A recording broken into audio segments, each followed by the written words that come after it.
Example నిన్న 7,000 ఇచ్చారు వీళ్ళు. హ్మ్. 7,000 రూపాయలు దాచిపెట్టుకునే వాళ్ళు ఎంతమంది? అవును.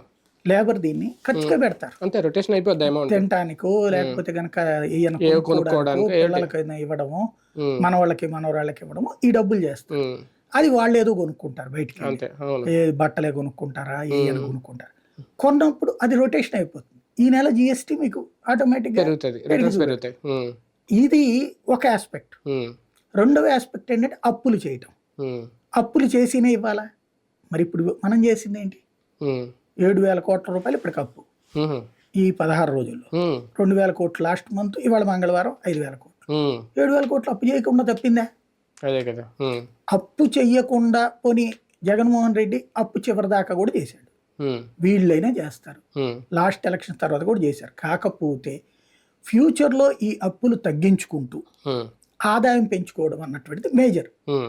అమరావతి సెట్ అయిపోయి ఒక Hmm. నగరంగా ఇన్కమ్ సోర్స్ పెరిగితే హ్మ్. అప్పుడు ఆ ప్రాబ్లం ఉండదు.